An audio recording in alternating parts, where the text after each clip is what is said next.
The text arrived at 2:17 a.m., when the apartment feels more hallway than home.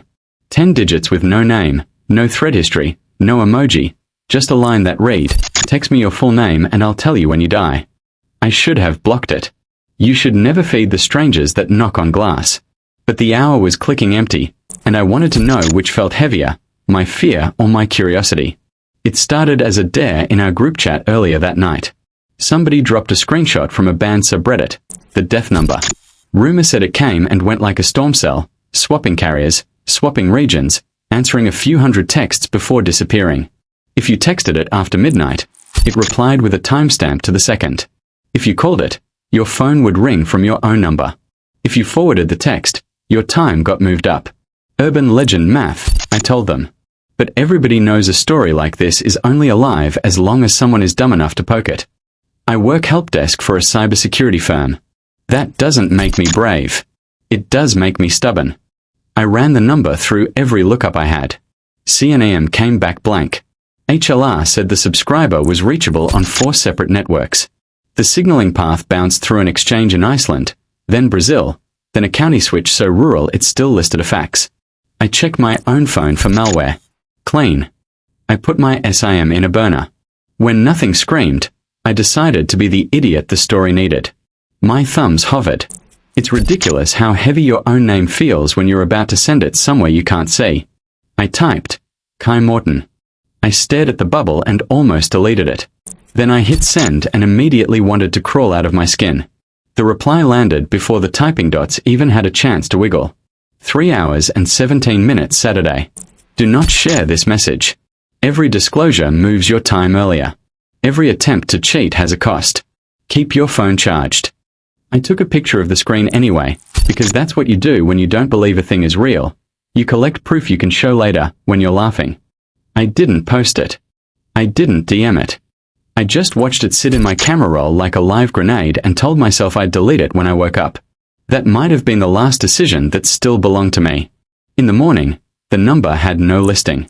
The text thread had a contact photo now, an hourglass tilted just enough to look like a head on a neck. I was halfway through making coffee when my phone buzzed again. You showed someone. Time moved. 3 hours and 1 minute Saturday. I froze so fast the mug in my hand squealed against the counter. I hadn't shown anyone. Unless the act of photographing counted. Unless the millisecond where the image tabbed open in the Photos app pinged a preview to the widget on my lock screen and that counted. Unless my smartwatch, which mirrors notifications when I'm charging my phone, counted. I didn't know the rules. I didn't even know if there were rules, only the story and my need to make it make sense. At lunch, Lila asked why I looked like I hadn't slept. I told her I'd been reading nonsense again. She laughed and accused me of being the kind of guy who taps on every pop-up that says limited time offer. That opened the door I'd promised not to open. You ever heard of a number that texts you your time of death? I asked, like a joke we could safely toss between us. She said that sounded like terrible UX for the afterlife. I nodded, and then my phone vibrated against my thigh so hard it felt like a warning shot. You told someone. Time moved. 2 hours and 45 minutes Saturday. Okay, I said, too loud, making a table full of sales representatives look over. Okay. I locked my phone. I unlocked it. I turned airplane mode on, then off. Lila squeezed my arm and asked if I was getting a prank, and the comfort of her hand felt like the exact lever the thing behind the number wanted me to pull. I told her it was a stupid spammer and changed the subject. I did not tell her that my clock kept finding its way, unasked, to 24-hour time. The rest of the day broke into fragments. I noticed 2:45 everywhere like I'd trained my brain to see it. A gas pump clicked to a stop at $24.50 without my hand on the handle. The elevator at work jerked and hiccuped, skipping floors 2 and 4, and dumped me on 5 just long enough for the doors to open on an empty hallway, where the emergency light blinked 2 long flashes, then 4 short, then 5 that felt like Morse code pretending to be a coincidence. I told myself none of it meant anything. The number buzzed again. Observant. Keep your phone charged. That night I tried the simplest test. I asked Evan in our chat to text the number. Use a fake name, I said. Something you won't mind losing. He asked why. I said I found it in a thread about old carrier trivia. He's the kind of person who will flip the switch just to see how dark the room gets. He texted, screen recorded, and sent the clip. His reply said the 8th of December, 2084, 14:22 and 11 seconds. He wrote HA. Guess I'm a cockroach. I wanted to feel relief. All I felt was the cold shape of a rule I hadn't discovered yet. At 1:08 a.m., the hourglass changed again. The sand had fallen past halfway. The image was sharper, like the camera had moved closer. Seconds later, a new message. You asked someone to text. Time moved. 2 hours and 30 minutes Saturday. Please keep your phone charged. Please. Please. Not a command, not a threat, polite, like a nurse leaning in with a cup of water. That's when the shape of it changed for me. Up to that point, it felt like I'd kicked a vending machine and it spat out something spooky. The please made it feel like something alive was on the other side of the glass, watching my battery percentage like a pulse, eager to keep the line open. I'm not a superstitious person, but I am ritualistic. So I made a ritual: plug in at 90%, keep a charger everywhere, never let the red sliver show. It was ridiculous. It was also the first thing that made me feel like I could do something. My job keeps me staring at dashboards, endpoints, logs, alerts that only wake up when something's wrong. I built a dashboard for myself, a shortcut to battery health, a home screen widget that showed voltage, a shortcut to kill radios, and a note taped under my monitor. You are not talking about this. Every time I glanced, my battery was fine. Every time I looked away, the little lightning bolt in the corner felt like a deal I hadn't read before signing. At 2:30 became a thing. Once you see a number, you start finding it everywhere.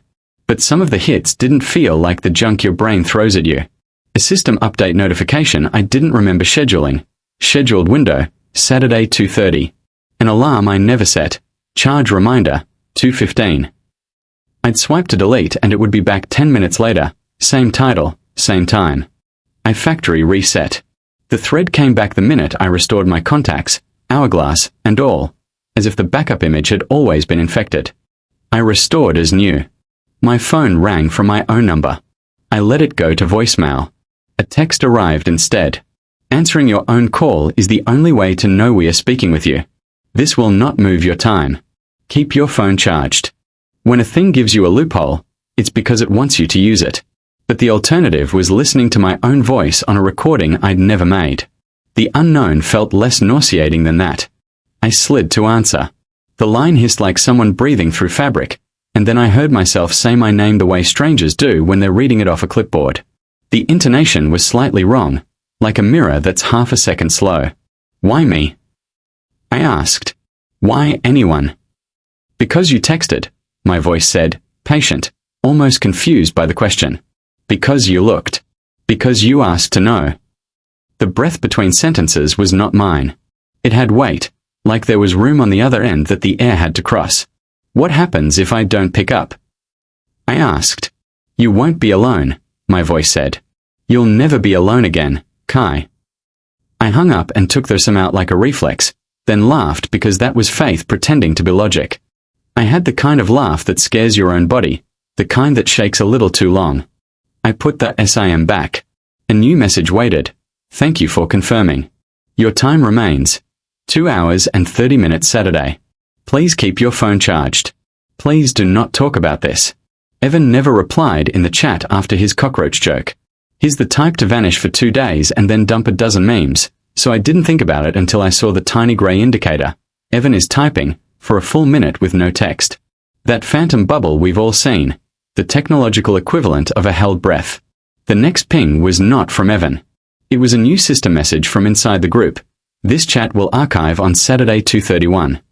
I took a screenshot and then felt italics in my stomach. You showed someone. Time moved. 2 hours and 15 minutes Saturday. The hourglass image updated. The sand almost gone now, the neck of the glass pinched tighter, as if the act of looking squeezed it. I deleted the screenshot, but deletion never fixes the moment something leaves your hands. I turned on Do Not Disturb. The numbers messages cut through anyway, labeled as time sensitive. Under focus settings, a new line had appeared I could not toggle. End at 2:30 Saturday. I tried something else. I exported the thread. The file was empty except for one image, an embedded version of the hourglass with metadata that changed as I watched. Date created. Today. Date modified. Now. An EXIF tag I'd never seen. Sand, 98%. Then 97%. I closed it like you close your eyes in a hallway when you think you hear a second set of footsteps. Lila called that night. I let it ring and watched the hourglass. When her name finally disappeared, another text landed. Avoiding calls adjusts nothing. Honesty does. Would you like relief? The word relief did something to my shoulders. It promised a release valve. I typed, "What kind of relief?" and watched the typing indicator blink for a full 10 seconds that felt like a performance. Relief requires disclosure to a person you trust. Confess the existence of this number and your time will hold. Hide it, and your time will accelerate with each concealment impulse. That wasn't relief. That was asking me to turn my life into a confessional booth to keep a clock from skipping. It was also a curiosity trap. Did telling Lila count as trust? Or would a stranger on a train be better because there's no risk of follow-up questions? A ridiculous calculus. A moral quiz in the worst escape room. I decided to be literal. I called Lila back and left a voicemail. I kept it clinical, like a bug report. There's a number texting me. I think it's a sophisticated spam with social engineering hooks. I'm handling it. Don't call back tonight. Please. The reply from the number landed like an applause with gloves on. Good. Your time holds. 2 hours and 15 minutes Saturday. Please keep your phone charged. Hold did not mean rewind. I got to keep my punishment if I cooperated. I stared at the ceiling and counted the rotations of the fan blades until the night split into a dozen white lines. In one of those lines, I dreamed I was in an empty office where all the monitors showed the same lock screen. 2 hours 29 minutes and 59 seconds. When I woke up, my phone had a new wallpaper I could not change. A macro of an hourglass grain so detailed I could see myself reflected in it. Friday felt like the last day at a job after you've given your notice. Everything slowed down and sped up differently. I told my boss I wasn't feeling well. I put my laptop in my backpack and didn't go home. I drove to a park and sat on a bench near a charging station where parents plug in their phones while their kids burn off sugar. I don't know why that felt safer. Maybe because lines of sight comfort me. Maybe because every one of those phones was another throat to open if mine went silent. I called my provider and asked to change my number. They did, and the first text that hit the new SIM was from the hourglass. Numbers don't change anything. We only use them to knock. Your door is elsewhere. Keep your phone charged. Evan's roommate posted at noon. Anyone heard from Evan? He didn't come home. The chat stayed grey. The archive timer banner at the top kept counting days in a way that felt generous only if you'd never looked at a calendar before. At 5 p.m., the group chat name changed to 231. That evening, I went to a phone store and bought the cheapest, dumbest flip phone they had, the kind whose features begin and end with call, text, flashlight. I put my SIM in it and waited. The screen stayed dumb. No hourglass appeared because there was nowhere for it to live. The relief was like a lungful of winter air. I walked around the block twice, just to feel the smallness of the world.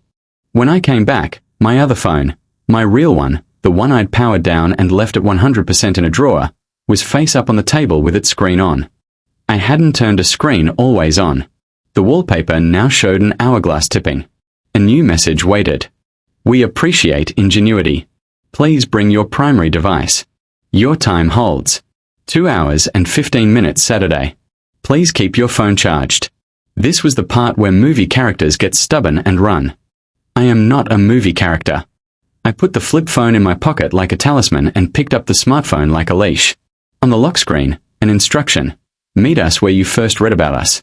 Midnight. Keep your phone charged. If you come alone, we will return 15 minutes. Return what? Time. A person. My head ran loops. The message read like a wish because it used the word return, which meant something had been taken. But if I went to the spot where the idea of the number entered my life, the group chat at the bar where the dare had been born, I'd be stepping into a shape I didn't control.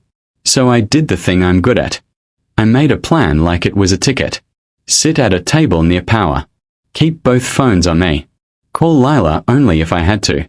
Stay until 12:15. If nobody came, go home. Lock doors. Set alarms. Then do nothing for one last night. I arrived at 11:50. The bar was half full, televisions humming, strangers leaking laughter like heat. I picked a table within reach of an outlet and coiled my charging cable like a belt. At midnight, the TV nearest me flickered black, then displayed a white screen with a single, enormous hourglass. The sand fell faster on the TV than on my lock screen.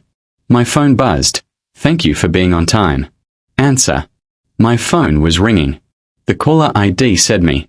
Caller ID said me. I answered. The voice was mine, warmer than it sounds in my head. Thank you for being on time, it said. Look at the screen. The TV hourglass twitched. Every clock in the bar blinked to midnight. On my phone, the lock screen ticked from 2 hours and 15 minutes to 2 hours 14 minutes and 59 seconds, paused, then the sand reversed, 2 hours and 20 minutes, 2 hours and 25 minutes, 2 hours and 30 minutes. Relief moved through my chest like warm air through a vent. We return 15 minutes when you arrive alone, my voice said. From where? I asked. What did you take? From the aggregate, my voice replied. Time is a budget. You cashed a voucher when you texted. A grid flashed on the TV for a breath. Lock screens, notifications, home pages. One showed a cheap concert poster over a bed, Evan's. Then it vanished. What about Evan? I asked. Where is he? Alive, which didn't mean what I wanted. We can return him for 15 minutes. In exchange, you will host. Consent creates a door. What does hosting mean? You will answer the line. Speak for us in your voice to those who ask. Your time will hold as long as you keep your phone charged. You will not be alone. I heard ice settle in a glass. The sentence I wanted was simple. I'm not that person. But someone always pays when someone asks for time. Bring him, I said, before I could think of a kinder word. The line went still, like going under. Then my phone vibrated again. Unknown caller. I answered and Evan exhaled, wet with static. Kai. He said. It's loud here. You've got 15 minutes, I said, because I didn't know how to make mercy sound like anything else. Stay with me until it runs out.